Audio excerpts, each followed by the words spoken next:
ta pression est à 180 sur 120, là, change ta vie. Parce que la harpe va juste éclater, tu vas mourir. Là. Ce que j'aimais beaucoup dans ton approche, c'est que tu es vraiment basé sur la science. Donc, tu vas te fier énormément aux études, à ce que les revues scientifiques disent ou les études scientifiques. Pourquoi tu as commencé à travailler comme ça? Tu devrais avoir autant de libido que tu en avais peut-être autour de 25-30, mettons. Au moins. Parce que ta capacité de te reproduire, t'as pas de ménopause. Là. Ta capacité de te reproduire, elle est infinie jusqu'à temps que...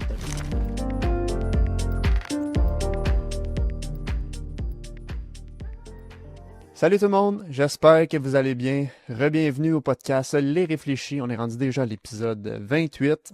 Le podcast où est-ce qu'on explore ensemble l'immobilier, l'entrepreneuriat et le bien-être. Puis aujourd'hui, j'ai un coach solide avec qui que je vais discuter aujourd'hui. On va parler de plein de choses hyper intéressantes. Nick, salut. Salut man, merci de me recevoir. Ça fait plaisir, merci d'être là aujourd'hui. Merci à toi, c'est super gentil. J'ai hâte que tu viennes nous parler un petit peu de ton parcours, de ton expertise, de ton background. Tu peux-tu m'expliquer déjà là, qu'est-ce qui t'a motivé à devenir coach?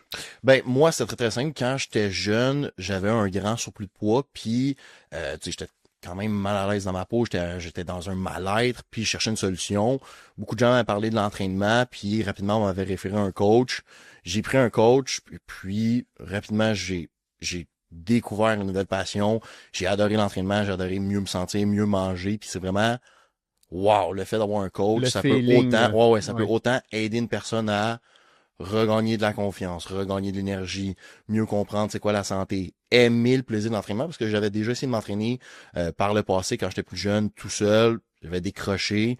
En ayant un coach, j'ai fait OK, wow, le suivi, support, là, non, c'est ça. Le chose, support, là. c'est insane de pouvoir faire en sorte de passer d'une personne qui se sent hyper mal à une personne qui se sent super bien. Ce sentiment de gratification-là, j'étais comme c'est sûr, faut que je devienne coach. C'est sûr, faut que j'aide les gens à devenir des meilleures personnes, devenir des nouvelles personnes, puis vivre l'expérience que j'ai vécue. Fait que c'est à partir de là que de cette passion-là de l'entraînement, de vouloir en apprendre plus sur les principes d'entraînement, sur l'alimentation, tout ça. J'ai commencé à regarder, voir qu'est-ce qui était possible à l'université.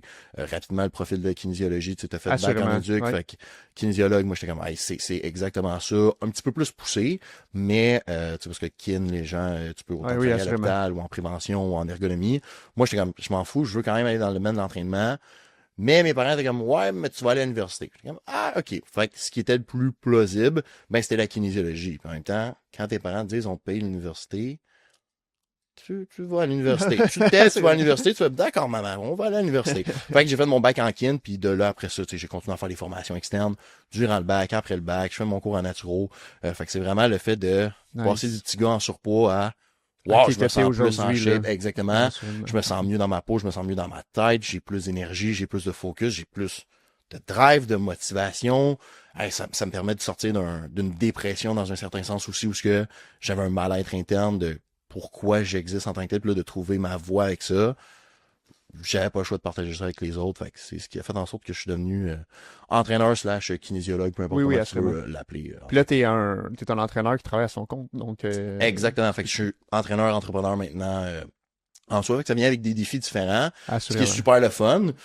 Puis mon background, ben c'est ça, j'ai passé aussi 5 ans chez Nautilus Plus, fait qu'en tant que vraiment entraîneur de terrain. Il demandait les examens aussi là-bas. Absolument. Là. Il te demande même, c'est un des seuls gyms ou c'est le seul gym au Québec qui te demande faut que tu aies commencé le bac en kinésiologie / faut que tu sois kinésiologue. Puis les autres, ils ont plusieurs niveaux. Ils ont niveau 1, 2, 3. Niveau 1, c'est ça. Même si tu as fait un an de kin, parfait, tu as fait un stage avec eux autres, c'est super. Tu as quand même l'examen année à passer pour le niveau 1. Tu l'as fait cet examen-là. C'est ça, exact. Il y a quelque chose. Ouais. Quand tu commences, c'est Maxime Saint-Onge qui l'a fait, cet examen-là. Maxime Saint-Onge qui est Dr. Kin. Exactement, c'est Dr. Kin. Ouais. Fait que ceux qui connaissent Dr. Kin, c'est un méchant savant, l'examen, il est rough, là. Ouais. Le manuel, là, c'est un gros manuel de main en papier en plus. T'es comme, faut que j'étudie ça? Ouais, voici le manuel pour le niveau 2, voici le manuel pour l'alimentation. T'es comme, OK, tu sais, oui, t'entraînes des gens sur le terrain, des monsieur, madame, tout le monde, que juste de connaître les exercices serait suffisant, mais non, eux autres, ils poussent plus loin, puis c'est parfait, parce que si tu veux être un bon entraîneur, je pense que la qualité numéro 1, c'est d'être curieux puis de vouloir apprendre, de toujours challenger tes connaissances, de dire est-ce que je connais réellement ça? Parce qu'il y a beaucoup de monde contredit un petit peu là-dedans. Puis exact. accès à énormément d'informations gratuitement qui ferait en sorte qu'elle n'est pas nécessairement vrai. Je pense que tu n'as pas peur de dire ton avis par rapport à ça. Exact. Ouais. De démystifier un peu ce qui est vrai. C'est un peu comme vrai. ça, en voulant dire. Totalement. Je pense que c'est bien aussi de reprendre les gens dans ce qu'ils pensent connaître. / il y a des gens qui ne veulent pas être repris parce que c'est vraiment dans leur croyance / leur identité en tant que telle. Puis c'est correct, mais nous, en tant qu'entraîneurs, moi, en tant que kin, j'ai pas le choix de « Hey, non, mais ça, c'est pas vrai.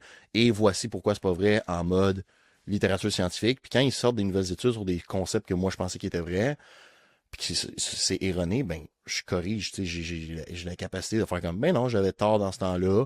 Je croyais à quelque chose parce que c'était un biais cognitif, un biais émotionnel / sentiment d'appartenance à une connaissance. Puis au final, c'est pas tant ça. » Good, mais ce qui fait en sorte que là, à ce moment-là, t'es-tu un bon entraîneur ou non, c'est ta capacité à revenir sur ce que tu pensais qui était vrai, puis acquérir des nouvelles connaissances, puis là, de proliférer des nouvelles informations, tu sais, à ce moment-là. Puis ce qui était bon il y a 10 ans, c'était bon, c'était très, très bon, parce que c'était les seules connaissances qu'on avait. Mais la capacité de changer, de s'adapter, puis d'apprendre des nouvelles connaissances en mode, OK, mais il y a des nouvelles études qui sortent, hey, puis tu t'en parles sur Instagram, mais il y en a-tu de l'information sur Instagram? C'est quelqu'un qui s'y connaît plus ou moins, puis il peut se perdre vraiment facilement là-dedans, puis finalement faire des choses qui sont tout à fait pas adaptées à lui. Tu sais, le nombre de diètes qui existent au niveau de l'alimentation, là. C'est fou, là. Qui, juste les groupes de diètes se contredisent sur comment bien manger, puis c'est quoi être en santé. Tu te fais comme, OK, c'est débile, mais ce qui fait en sorte que les gens adhèrent à ça, c'est un niveau identitaire et non comme rechercher à... Ils recherchent pas forcément la vérité, ils cherchent à avoir raison. C'est là le danger en tant que tel. Ce que j'aimais beaucoup dans ton approche, c'est que tu es vraiment basé sur la science. Donc, tu vas te fier énormément aux études, à ce que les revues scientifiques disent ou les études scientifiques. Pourquoi tu as commencé à travailler comme ça? Je pense que en kin, dans les premiers cours, tu apprends rapidement à lire des études scientifiques.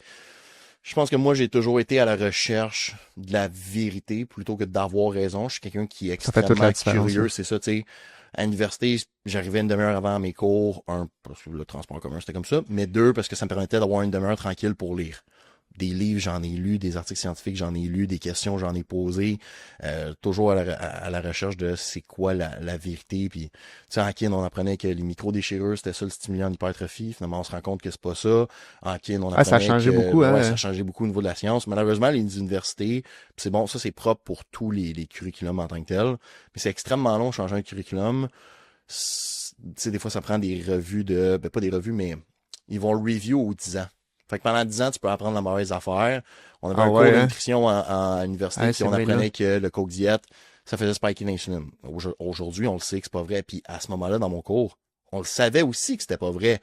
Je pense qu'il y a une responsabilité des profs de eux-mêmes updater leur propre canevas selon les études qui existent. Mais bon, c'est ça, quand tu es régi par une institution en tant que telle qui fait un cours pour que tout le monde ait le même cours, ben là, changer des cours, c'est extrêmement long. Puis c'est bon pour tous les fucking domaines. C'est bon pour tous les domaines. Fait que si toi, t'es curieux, puis tu vas chercher ta propre information, puis tu te construis une idée critique avec tout ce qui existe, autant que ce soit vrai que ce soit pas vrai, ben là, t'es excellent. Mais si tu t'endoctrines à « Ah, j'ai vu une vidéo, ah, ben c'est Uberman, ça doit être vrai. » Tu y vas directement dans le biais de l'autorité. Mais non, pas forcément. C'est pas parce qu'il y a un doctorat qui connaît tout.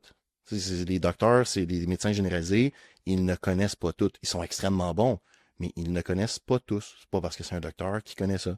Puis c'est pas parce que c'est un entraîneur qui a jamais été à l'université, qui est mauvais, puis qui connaît rien, absolument ça. Ça, c'est le biais de l'autorité. Faut faire attention dans le domaine, ça existe beaucoup. C'est ça. Mais c'est sûr que c'est un doctorat. Ouais, t'es quand même bon, là. Au final, tu restes quand même bon, mais m'appuyer sur ah non, mais moi j'ai un doctorat, je sais de quoi je parle. Pas trop un bon argument pour voir si on a la vérité / si tu as raison en tant que tel. Mm-hmm. Est-ce que tu penses que tous ces bagages de connaissances-là, tu as été capable de les amener dans ton domaine d'entrepreneur aussi? Parce que être coach est une chose, mais toi, dans ton rôle, ben là, tu as une business à gérer, tu as des clients à gérer, tu as des émotions à gérer. Est-ce que tu as trouvé ça challengeant? L'aspect psychologique avec les clients, oui. L'aspect d'entrepreneur, je te dirais, je pense, cette identité-là d'entrepreneur, ça fait vraiment pas longtemps que je l'ai comme acquis. Ça fait peut-être, écoute, pour vrai, moins de 6 mois, genre, environ. Tu commences à voir qu'il y a quelque chose il y a une business à faire, il y a de l'argent à faire, tu sais, dans le sens pour vivre, là. Oui, assurément. Pas en mode crosser le monde, vraiment pas, mais en mode, à un moment donné, c'est ça, faut vivre, puis il y a une image derrière ça, il y a un branding derrière ça. C'est pas juste du coaching one-on-one que je pourrais offrir. C'est davantage de services, davantage pour mes clients en tant que tel, un plus-value en tant que tel sur mon coaching. Cette identité-là, là, elle commence là, au niveau de mon marketing, au niveau de ma présence sur les réseaux sociaux, au niveau de j'ai engagé des compagnies de marketing pour faire mes publicités et tout ça. Là, ça s'en vient, puis j'ai été longtemps dans le mode non, moi je veux juste entraîner les gens. Je suis pas tant entrepreneur, je suis plus entrepreneur, mais honnêtement, là, c'est là que je suis comme non, faut que je sois aussi entrepreneur, mais faut que je sois aussi continuer à être un très bon entraîneur, puis m'assurer que mes clients sont satisfaits. C'est réussir à jumeler les deux qui est le beau challenge. C'est ça, exactement. Je pense que si tu amènes ton approche que tu as emmenée dans ton entraînement, que tu amènes cette approche-là identique avec ta méthode de travail pour l'entrepreneur, il te manque encore pas d'ouvrage. Absolument, c'est ça. Puis là maintenant, c'est tout beau les formations en entraînement, mais là, maintenant, d'aller faire des formations en entrepreneuriat puis en gestion d'entreprise, là, c'est mon prochain défi / mon prochain objectif plutôt en tant que tel. J'ai pas d'employé à gérer. Et je n'ai pas l'objectif d'avoir des employés à gérer. Tu sais, je suis quand même il y a différentes sortes dans l'entrepreneuriat. Tu n'es pas obligé d'avoir une business avec des entraîneurs. Absolument. Moi, j'aime bien être seul, de faire mes affaires seul, d'avoir une clientèle peut-être plus petite, de faire un revenu plus petit dans un sens, mais hey, qualité control, il est là, j'ai du fun. Oui, j'ai une partie de gestion, mais je suis pas en train de gérer des employés, je suis pas en train de former des employés, je reçois pas du feedback des clients de hey, ton coach, il connaît rien, puis il est pas capable de répondre à mes questions, / close un client. Non, mais c'est pas avec ton coach que je veux être avec toi. OK, ouais, non, mon branding, c'est mon identité dans un sens. Puis je te dis ça pour l'instant. Dans 10 ans, peut-être qu'on pourra en reparler, puis je vais avoir 15 employés, puis finalement, j'aurais découvert une passion pour la gestion. Tu sais, exactement, je suis pas fermé à rien, mais mon objectif, mettons, pour les 5 prochaines années, c'est pas forcément d'avoir des employés en tant que tel. Pas dans le domaine de l'entraînement. Tu sais, souvent, les coachs, ils vendent un peu leur capacité avec les résultats. Je pense que t'es quelqu'un qui prône beaucoup, oui, une chose des résultats, mais qui prône également les actions quotidiennes. Exactement, ouais. Est-ce que tu peux me parler un petit peu de ta philosophie par rapport à ça? Ben, ça, c'est beaucoup dans la psychologie en tant que telle, de la motivation, de baser les actions plutôt que sur les résultats. Un qui parle beaucoup de ça, qui est un psychologue québécois, c'est Guillaume Delude. Oui, qui écrit le chercheur d'or. Exactement. Ça, vraiment, quand on parle de motivation intrinsèque, c'est 3 choses. C'est le sentiment d'appartenance, d'où l'importance de créer une communauté avec l'entrepreneuriat, mettons le coaching en tant que tel, le sentiment de compétence en tant que tel, puis l'autonomie. Quand tu te bases sur des résultats, le problème, c'est que si tu dis hey, je vais perdre 50 livres, t'en as perdu 40, le sentiment d'autonomie n'est pas là, le sentiment de compétence n'est pas là. T'en as perdu 30, le sentiment de compétence n'est pas là. T'en as perdu 20, le sentiment de compétence n'est pas là. Tant que t'as pas atteint ton 50.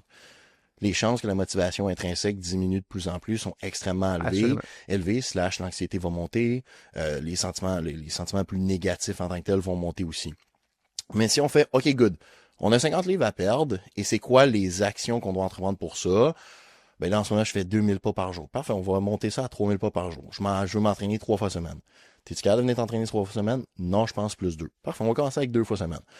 Mon alimentation, elle est dégueulasse. Good. On ne fera pas un plan alimentaire structuré. On va juste ajouter des protéines. Et tranquillement, à travers le temps, modifier l'exercition pour que ça développer des nouvelles habitudes de vie pour qu'éventuellement ça devienne un automatisme. Non seulement ça, mais à chaque jour, quand il va faire ses 3000 pas, ou peut-être plus, quand il va ajouter ses protéines à ses meals, quand il va aller faire ses 2 workouts par semaine, le sentiment de compétence va monter, le sentiment d'autonomie parce qu'il le fait tout seul va monter, et la motivation intrinsèque à vouloir plus va monter. Et là, il va perdre 10, 15, 20, 25, 30. Il va être content de ça. Il va avoir atteint certains résultats. Mais la motivation va toujours rester élevée dans un sens parce que c'est dans les actions en elles-mêmes. Ce qui fait quelqu'un qui est en shape, c'est pas qu'il veut perdre du poids. C'est qu'il fait 10 000 pas. C'est qu'il mange 85% clean en tant que tel. C'est qu'il va faire ses 4-5 workouts ou 3-5 workouts par semaine. Il dort ses 7 à 9 heures. Il gère bien son stress. Il s'assure de bien gérer en tant que tel. C'est ce qui fait en sorte que sur 10 ans, la personne va être en shape. C'est pas parce que je voulais être en shape, c'est parce que j'ai fait toutes ces actions-là, que j'adore ce processus-là, puis qui m'amène après ça à être en shape, évidemment. Mais chaque jour, quand je me lève, c'est pas comme, je vais perdre 2 livres aujourd'hui. Ouais, non, ça. Je vais faire mes 12 000 pas, je vais faire mes workouts. C'est quoi les actions que je vais mettre en place? C'est toujours dans les actions que je vais viser, puis à la fin de ma journée, je vais regarder ma montre. Hey, j'ai fait mon 12 000 pas. Hey, j'ai fait mes workouts. Hey, j'ai mangé toutes mes meals. Wow, je me sens compétent. Je sais que demain, je vais être capable de le refaire, puis je sais que demain, je vais être encore capable, et encore capable, et encore capable. Puis à la fin de ma semaine, c'est sûr que je suis motivé, là. C'est sûr que je suis motivé à vouloir continuer, puis là, je vais arriver sur la balance à la fin de ma semaine. Hey, je l'ai perdu mon 2 livres. Mais j'ai pas pensé à ça toute la fucking semaine. j'ai juste passer aux actions en tant que Comment tu trouves ça, les gens qui m'ont dit, OK, j'ai fait les actions, puis je me pèse, puis je l'ai pas perdu, le fameux 2 livres? Mais parce là, que ça, c'est un challenge que vous avez. Ça, c'est un grand challenge. Ça, c'est dans les fluctuations de poids qui peuvent se passer. Il y a plein de variables qui fait que... Exactement. Fait qu'à ce moment-là, quand il y a une certaine anxiété qui monte par rapport à ça, c'est de contacter ton coach directement sur « Hey, comment ça que j'ai pas perdu On va aller voir qu'est-ce qui Puis on va aller voir qu'est-ce qui s'est passé. Parce que des fois, il y a deux choses qui peuvent se passer. Un, puis ça, c'est le classique. Ah, mais je suis dans ma semaine, c'est vrai. Ah, bon, rétention d'eau un petit peu plus élevée, un petit peu plus d'inflammation. Tout à fait normal, t'as pas perdu de poids. Fais-toi la semaine prochaine. OK, good. Ça, c'est le classique chez les femmes. L'autre deuxième, c'est, t'as-tu vraiment fait ce que t'avais à faire? / tu m'as-tu menti? / t'as-tu oublié des affaires? Parce que ça, la capacité de l'être humain à se rappeler des choses, extrêmement mauvaise. Les gens vont sous-estimer de 20% l'énergie qu'ils vont, sous-estimer de 20% les calories qu'ils vont consommer, puis surestimer de 20% environ l'énergie qu'ils vont dépenser en général.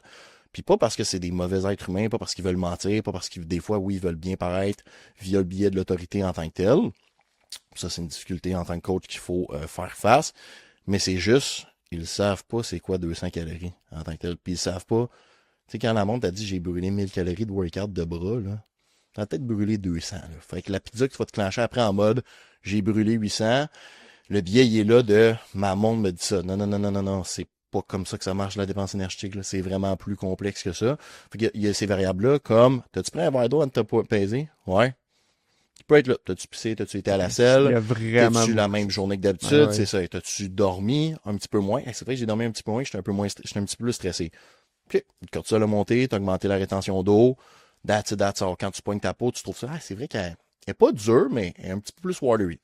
OK. Augmente ta quantité d'eau, pèse-toi de main après avoir uriné. C'est tout le temps d'être en mode solution aussi. C'est ça, exactement. Mais du moment que tu communiques à ton coach, qu'est-ce qui va pas, les solutions sont là, / les explications sont là sur par rapport à la problématique. Et là, le niveau d'anxiété baisse. Ah, OK, good.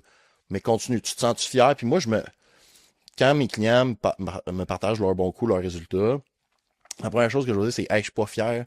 Je vais pas leur dire, je suis fier que tu as perdu 5 livres. C'est, hey, wow, je suis fier par rapport à ton adhérence.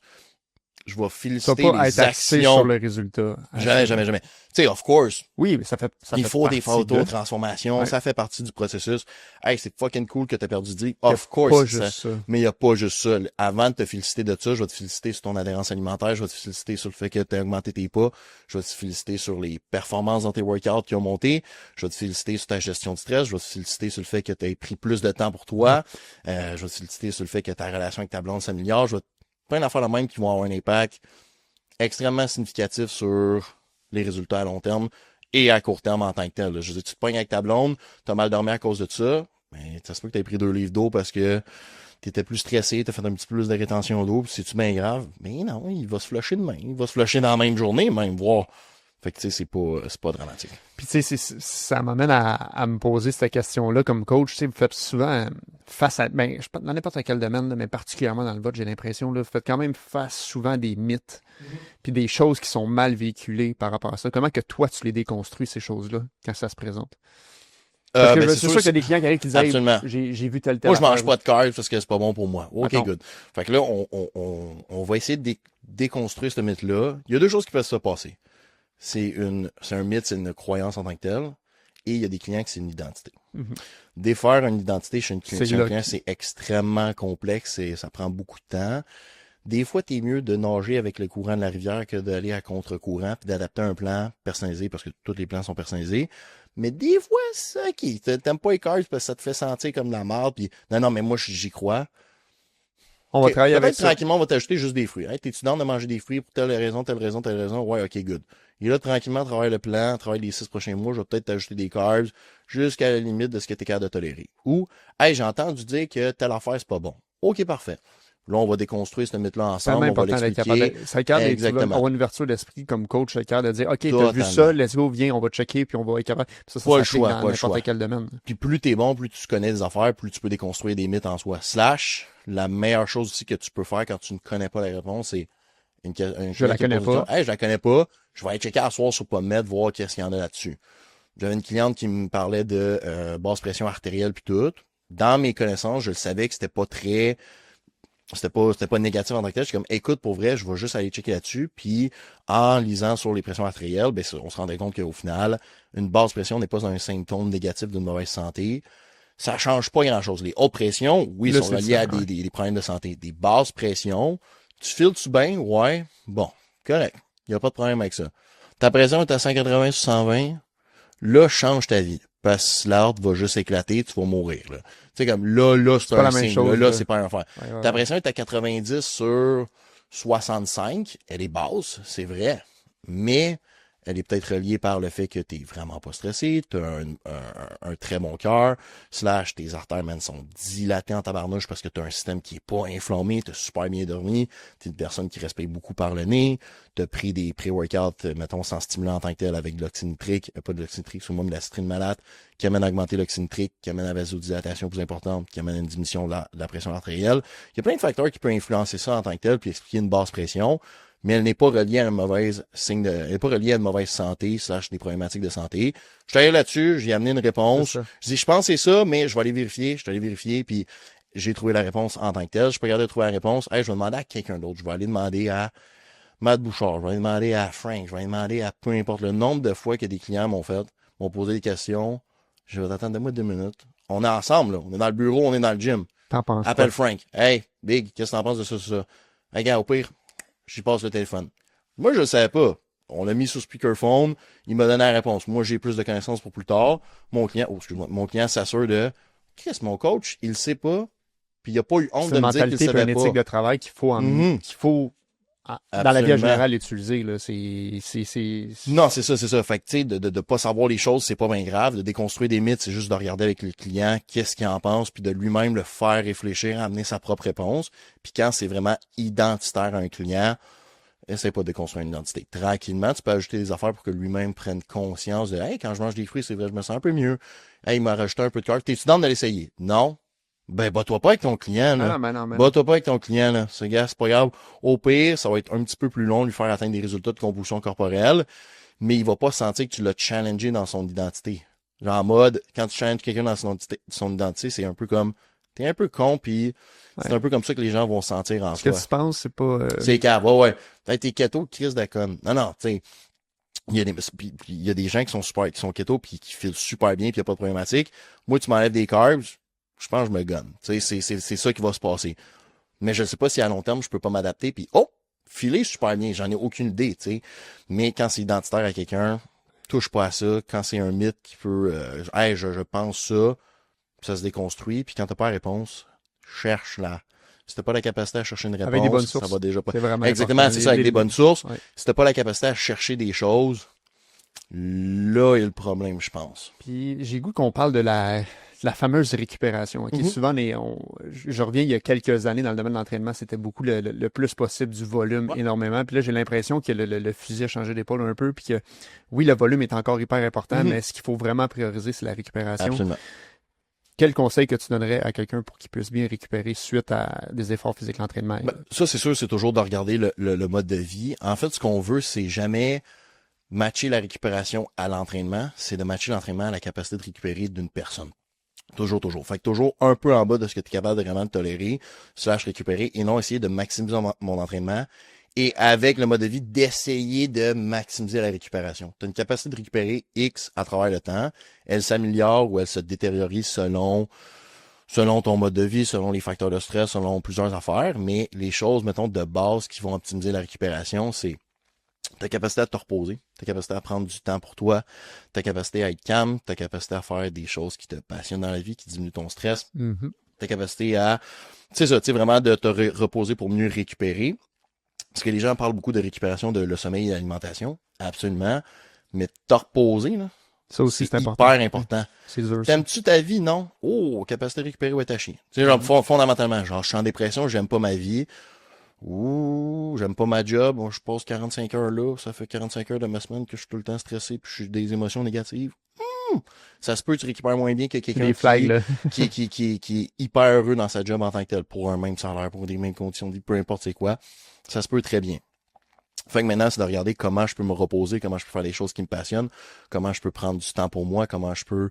tu sais, l'entraînement, c'est pas une manière de se reposer, c'est un stresseur en lui-même, mais c'est ça, de faire des choses qui te passionnent, de faire des choses qui te relaxent, de lire, d'écouter la télé, d'aller marcher, peu importe. Et après ça, dans les facteurs de récupération, ben là, c'est ça. C'est de jouer au niveau de l'alimentation en général. Fait que de minimiser les produits transformés, d'augmenter l'apport en protéines, d'augmenter l'apport en fruits, en légumes, s'assurer qu'on s'hydrate en tant que tel, s'assurer qu'on mange des aliments qu'on aime pour optimiser la digestion, prendre le temps de manger, tout le monde. Manger, c'est une activité en elle-même. C'est hyper important de manger plus lentement et de prendre le temps pour s'assurer de bien digérer. Pas d'écran? Est-ce que tu prônes de pas d'écran en mangeant? mangeant? Non, ça, je m'en fous. Tu vois, c'est pas tant pas d'écran qui va me déranger plus que c'est quoi que tu fais sur ton écran. Tu travailles, ferme ton hostie d'ordi. T'es en train de te stimuler, t'es en train de te stresser, t'es en train de pas prendre le temps où tu mastiques très très peu ton aliment, tu vas le manger en 15 minutes parce que t'as des courriels, t'as un meeting, whatever. T'es assis devant une émission, good. Devant une émission très calme, good. T'es assis devant un film d'horreur, ouais, les émotions négatives sont un petit peu plus dans le tapis. Ça se peut que t'aies un problème au niveau de la digestion. L'écran me dérange pas. T'es sur TikTok en train de te stimuler plein de nouveautés, plein de dopamine. Ça aussi, je peux avoir un petit peu plus de problèmes. Mais une émission, un documentaire, peu importe, une émission Netflix que tu connais par cœur, j'ai pas de problème. Mais prendre le temps de manger, c'est super important. Après ça, évidemment, le sommeil, là, ça, c'est le facteur de récupération le plus important. Dormir au moins entre 7 à 9 heures par nuit de sommeil. Si tu dors en bas de ça, tu manques de temps de sommeil. Tu sais, pour vrai, il y a tellement d'études sur le sommeil que de dire non, mais moi je dors ce soir, je file bien là-dessus. Tu t'es adapté à bien filer là-dessus, mais crée-moi que ton cerveau il se détériore très rapidement puis que dans les prochaines années, ça va aller mal. Tu le sens peut-être pas maintenant, tu le sens peut-être pas dans 1 an, mais dans 5 ans, là, quand tes enfants vont être un petit peu plus irritants en tant que tel, parce que des enfants, ça ramène son lot de problèmes aussi, mais quand tu vas sentir que tu es moins patient, que tu as moins d'énergie, que tes émotions, tu les gères moins bien, que tu as moins de force en général, que tu as besoin d'être plus de stimulants pour bien fonctionner, c'est là que le sommeil va travailler en tant que tel, puis ça va te détériorer. Mais sinon, je pense que c'est pas mal ça, de prendre le temps de se reposer, puis de faire les choses qui nous passionnent, et de récupérer activement via une saine alimentation et une hygiène de sommeil. Je vais pas dire impeccable parce que c'est impossible, mais une bonne hygiène de sommeil, c'est hyper important. Je trouve ça cool, qu'est-ce que tu viens de dire. Ça vient de m'emmener une question pour toi qui est relative à l'alimentation. Mm-hmm.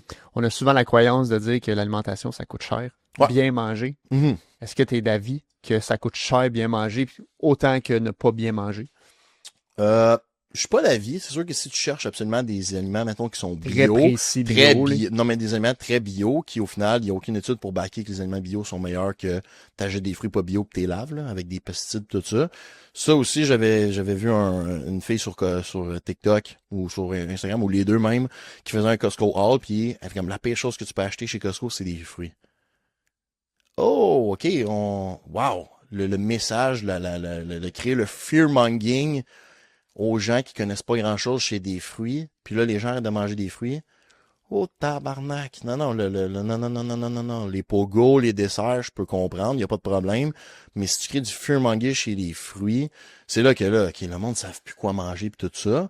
Mais est-ce que tu penses que c'est possible de s'alimenter avec un budget raisonnable? Au niveau du budget, absolument. Je pense pas que les aliments comme les viandes, même, ça coûte un petit peu plus cher, mais au final, tu manges moins parce que ta satiété est plus élevée, / c'est quoi le prix pour ta santé? Il y a cette question-là aussi, là. C'est que oui, ça coûte peut-être un petit peu plus cher au niveau monétairement, mais comme tu as plus d'énergie, comme tu es plus productif, comme tu vis plus longuement. Bien que maintenant, n'importe où, les restos coûtent cher aussi. Ça te coûte 23$. Ça semble dire comme je suis certain qu'il y a une façon de faire de faire plusieurs plats pour. Absolument. Non, pour vrai. Tu vois, chez Costco, là, je veux dire, prends-toi un abonnement à Costco, c'est vraiment pas tant cher, puis t'achètes dans des méga quantités. Pour vrai, tu peux nourrir une famille pour très peu. Oui, les produits transformés coûtent légèrement plus cher, puis ça va être ça pour le restant de l'éternité parce que le processus de transformation coûte moins cher en général. Mais pour vrai, l'argument de « mais ça coûte trop cher manger santé, puis on va aller faire ton garde-manger ensemble, / tu vas commander 4 fois par semaine au resto ».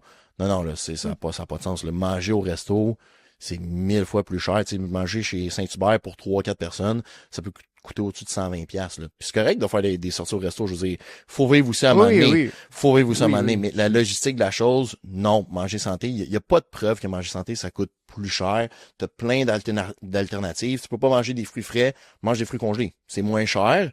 On s'en fout, t'es fait dégeler, puis c'est la même affaire, là. On s'en fout. Des légumes congelés, ça existe aussi. Des viandes, il y a des choses en canne, des fruits en canne, des tomates en canne qui peuvent exister. Il y a des solutions vraiment moins chères qui existent, que tu vas quand même manger des aliments relativement frais, non transformés, qui sont remplis de micronutriments en tant que tels. Les viandes, pas obligé d'acheter des viandes biologiques, tu peux acheter des viandes un peu sous-traitées. Le poulet chez Costco, tu sais, le gros sac de poulet, oui, il est vraiment moins cher en tant que tel que, mettons, les poitrines de poulet. Fait que c'est parfait, tu prends ton poulet, tu peux enlever le gros si tu veux, tu peux le désosser, tu peux enlever... Il y a moyen de moyenner avec de la viande en tant que tel.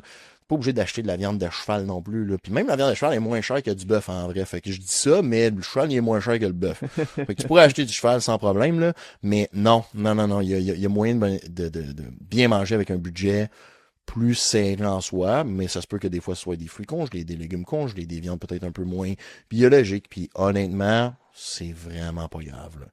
Coupe dans tes restos, puis ça va bien aller. Tu sais, comme tu sais, Subway, là, c'est rendu une vingtaine de piastres pour un sous-marin, là. C'est incroyable. Genre, what? Puis t'as pas typé, là. Maintenant, faut que tu types partout aussi, là. Ça, c'est un autre problème, là. Mais comme t'as pas typé le gars sur Subway, là, tu types. Ouais, non, c'est ça. Exact.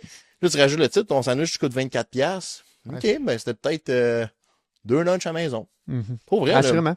Pour peut-être 2 lunchs à la maison, là. Puis, en tant que coach, c'est quoi les défis que tu observes le plus sur les gens qui veulent changer leur mode de vie?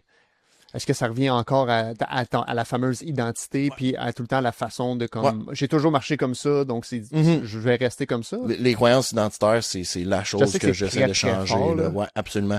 C'est un peu, c'est ça le défi. Puis dans un suivi de coach, si tu prends un coach, pars avec la prémisse que je vais aussi là pour changer qui je suis en tant que tel.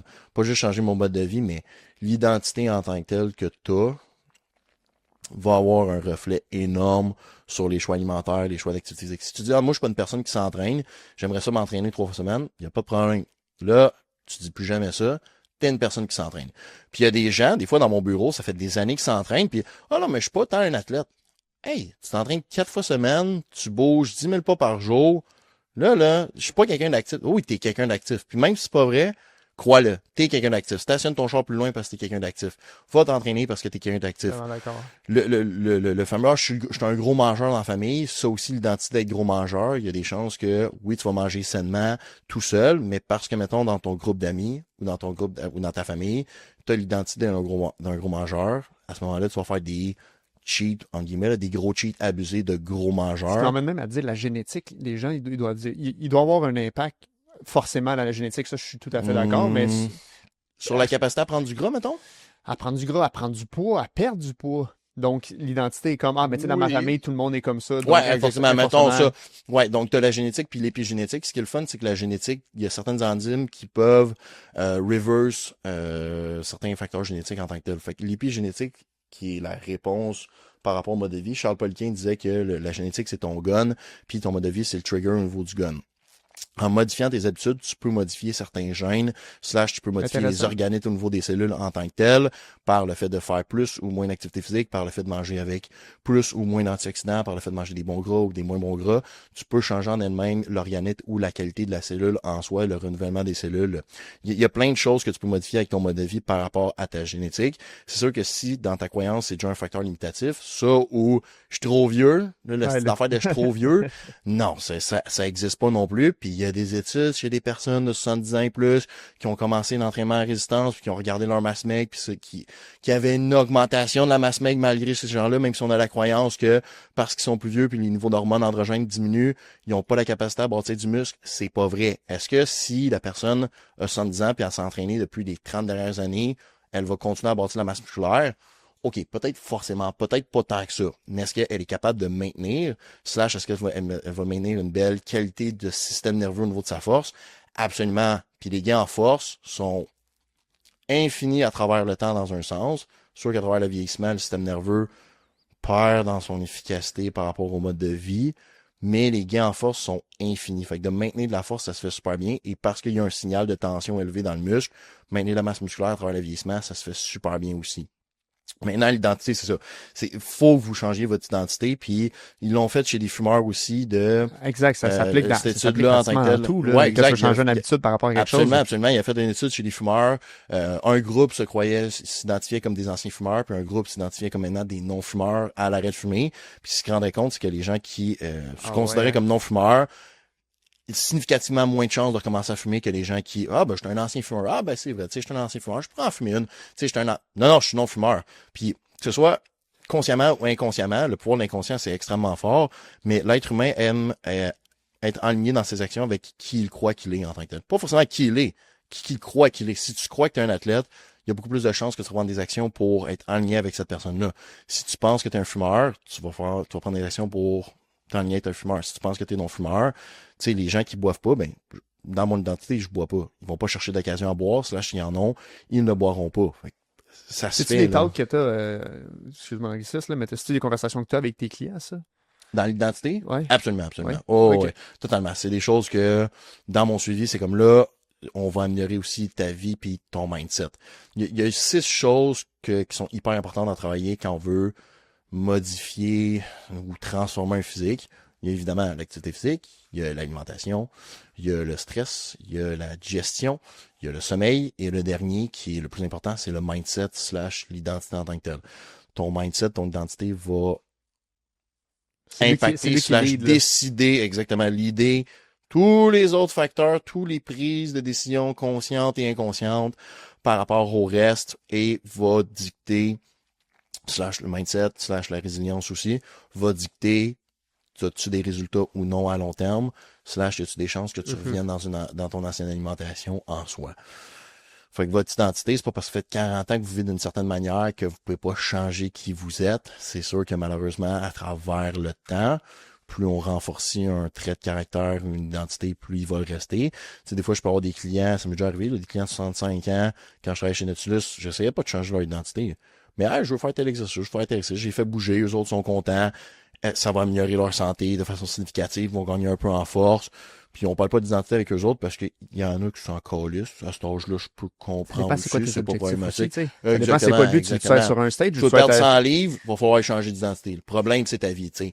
Ce qui t'amène à prendre du gras, c'est une adaptation par rapport à ton mode de vie. C'est pas une mauvaise chose, prendre du gras. Au contraire, c'est un mécanisme de survie incroyable et impeccable. Mais ce mécanisme-là de survie peut t'amener à mourir. Comme n'importe quel, pas mécanisme, excuse-moi, mais plutôt adaptation à ton mode de vie. Ça t'amène toujours à survivre, mais ça peut t'amener à mourir à long terme. Donc, ce qui fait en sorte que tu développes du gras, que tu accumules du gras, c'est ton mode de vie. Il n'y a pas d'autres facteurs. C'est le surplus calorique. OK, mais c'est quoi qui cause le surplus calorique? C'est le mode de vie. Ce qui crée un déficit calorique, c'est le mode de vie en soi aussi. Donc, si t'es pas prêt à changer qui tu es pour changer ton physique, ça va être vraiment long, puis on va toujours avoir des résistances au changement. Toujours, parce que toi, tu crois que t'es pas de même. La seconde que tu te fais le switch mental, c'est là que ça déclic, puis c'est là que ça fonctionne en tant que tel. Quel conseil que tu donnerais à quelqu'un qui se sent un peu, je vais dire, overwhelmed, perdu avec le fait de retourner en forme, de se mettre en forme? Prendre un suivi avec moi? Non, mais joke aside, c'est commencer par la base. C'est vraiment commencer par la base, puis les actions que la personne peut... Il y a tellement d'informations, comme tu dis, que les gens sont un peu... Ils deviennent anxieux / le fight or flight freeze. Le freeze il y a tellement de choses que je devrais faire pour être en santé selon... il y a des influenceurs, ça sort des routines le matin de bain de glace dans la face, puis de... wow. OK, on va commencer par la... Marches-tu? Non. Ouais, on commence à marcher. Manges-tu des fruits et légumes dans ton alimentation? Ouais. OK, écoute, déjà ça c'est fait. Manges-tu des protéines? Ouais, OK, on peut peut-être augmenter les quantités. Manges-tu des protéines dans tous les repas? Non. Parfois, on va ajouter des protéines dans tous les repas. Même le déjeuner, surtout le déjeuner. OK, good. Sommeil, comment ça va? Je dors 5 heures. On va aller vers 5h30.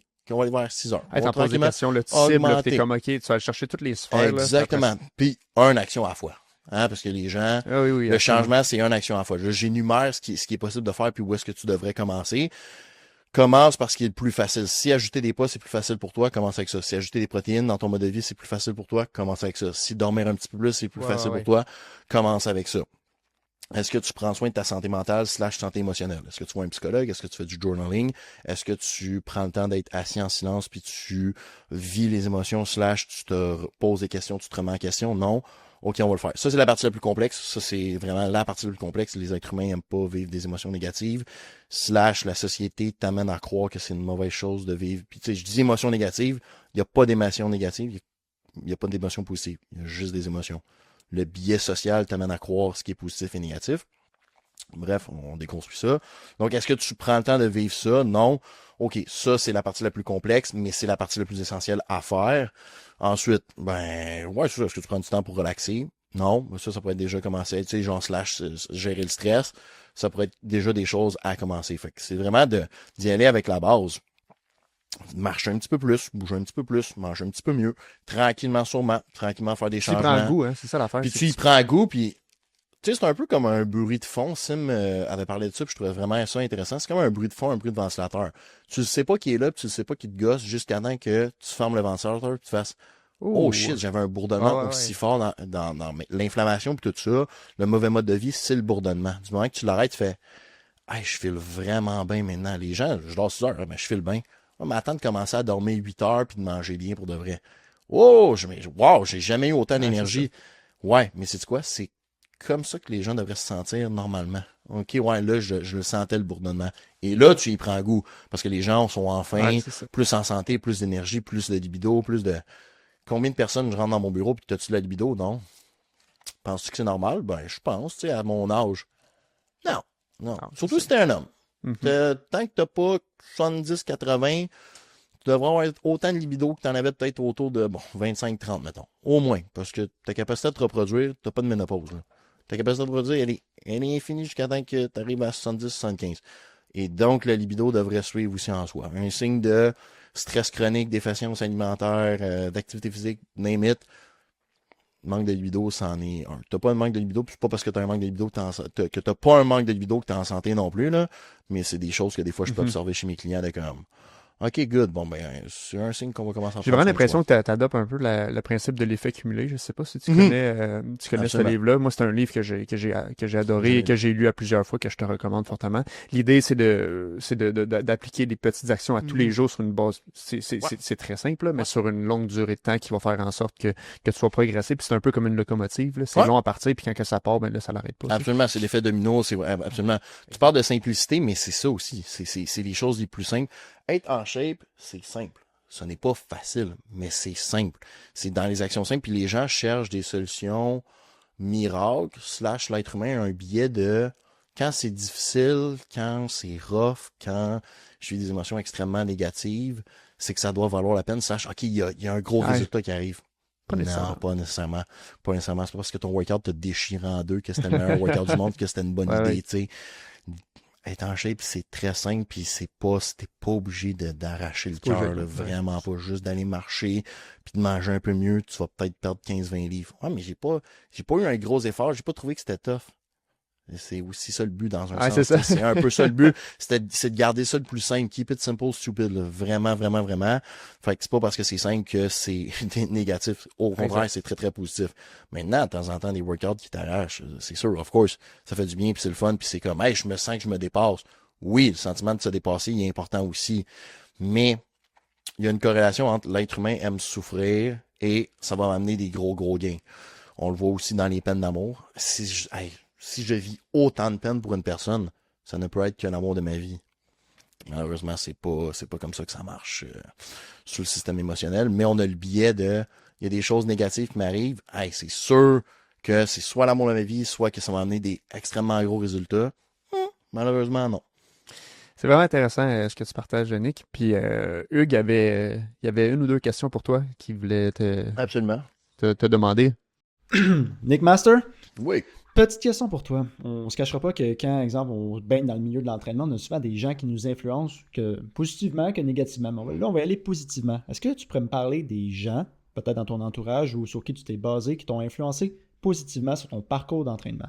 Ben, moi, mon premier coach, dans le fond, qui était Guillaume Touchette au Weapon Center avec Alain Gosselin aussi, c'est deux personnes qui m'ont poussé positivement dans le domaine de l'entraînement à vouloir en apprendre plus. J'ai été coaché longtemps par Guillaume, puis j'ai été coaché après ça peut-être pendant 1 an par Alain, mais j'ai toujours suivi un peu Alain vu que j'allais à son magasin de suppléments, / le coach travaillait pour lui aussi, fait que ça a toujours été un exemple de la détermination. Tu sais, Alain, pour ceux qui le connaissent, c'est un gars qui est en shape à l'année. Puis quand on parle de en shape à l'année, là, lui, pour faire un photoshoot, parfait, dans 4 semaines, je suis prête. Vraiment, là, il est en shape à l'année. Il y a 3 kids maintenant. il est autant en shape avec 3 kids qu'aucun kid. Ce gars-là est un modèle. Là. Un modèle du grit, de la détermination, de la résilience, de la passion pour le monde de l'entraînement. Fait que pour vrai, dans mes premiers piliers de l'entraînement, ça a été eux autres. Après ça a été Francis Thibodeau, autant que Chris Thibodeau aussi en tant que tel, Mathieu Bouchard, qui ont été des gros mentors pour moi dans les formations. Ouais, ça ressemble pas mal à ça. Frank, aujourd'hui, c'est un de mes meilleurs chums, puis on se niaise et tout, mais au début, quand on a travaillé chez Quantum, où est-ce qu'on vient un peu ensemble de background, Frank, je l'ai rencontré dans une première formation, puis instantanément, je suis tombé en amour. Je l'ai regardé, je dis, là, faut que je te prenne comme coach, puis Frank, c'est le pay vendeur de l'histoire. Il était comme, ben non, t'es pas obligé. Mais je suis comme, ouais, mais je t'aime, tu sais, je veux... T'es une bible, t'es une encyclopédie, je veux qu'on travaille ensemble, puis Cindy Dan, on travaille encore ensemble. C'est mon meilleur chum, mais c'est encore lui qui fait mes workouts, c'est encore lui qui fait ma bouffe. Je serais hâte de le faire tout seul, mais c'est encore lui qui fait toutes mes affaires, qu'on s'assoit ensemble, on lit des études ensemble, m'explique des concepts, on donne des formations ensemble, puis des fois, dans les formations, je fais « Ah, c'est-tu qui en connaît des affaires? » Mais genre, ceux qui connaissent Francis, c'est un autre niveau, là. C'est un autre niveau d'un encyclopédie. Puis au niveau négatif dans le monde du fitness, j'en ai pas vraiment. J'ai pas... Juste pas de concentrer là-dessus. Ouais, j'ai pas... Ouais, dans un sens, je me concentre pas là-dessus. Il y a des gens que je suis peut-être moins d'accord avec leur idéologie, mais en termes d'influencer négativement, non, j'en ai pas. Pour vrai, j'en ai pas. Parfait. Très bonne réponse en passant. Dernière petite question, c'est une question signée des réfléchis. En gros, c'est pendant les 30 prochaines secondes, toute la planète t'entend. Il n'y a aucune barrière linguistique. Qu'est-ce que tu dirais? Pour... Ce que tu veux. N'importe quoi. En gros, c'est comme... Prenez soin de vous. Vous êtes la personne la plus importante dans votre vie. Il n'y a personne qui va prendre soin de vous pour vous. Vous voulez vivre le plus longtemps possible et le plus en santé possible. Vivre vieux et malade, il n'y a rien de plus triste et malheureux. Il n'y a pas de moment pour ne pas commencer à prendre soin de vous. Vous avez 20 ans, 30 ans, 40 ans, 50 ans, vous ne l'avez jamais fait. C'est maintenant le moment d'investir sur vous-même. Vous êtes le plus beau projet de votre vie. Et si vous ne mettez pas des ressources sur vous-même, vous mettez des ressources sur quelqu'un d'autre, sur le projet de quelqu'un d'autre. Donc, arrêtez ça et mettez le maximum de ressources sur vous-même et le projet de votre vie. Wow. Je pense que ça serait ça. Merci énormément, Nick, d'être venu aujourd'hui au podcast à moi, mon petit frère, pour pouvoir jaser de ton expertise et tout. On a apprécié vraiment énormément la conversation. Merci. J'espère que j'ai pas trop dérogé. Sérieux. Pas du tout. Super intéressant comme podcast. Super bonne question. Mettons, ceux qui voulaient me rejoindre, je sais pas. Oui, exact, c'est la prochaine. Ouais, c'est ça, ce que j'ai comme volé le punch un peu. Ceux qui veulent me suivre sur Instagram, senseinik.bm. J'ai pas de site internet, je pense sur ma page Facebook, c'est Senseinik Training, quelque chose comme ça.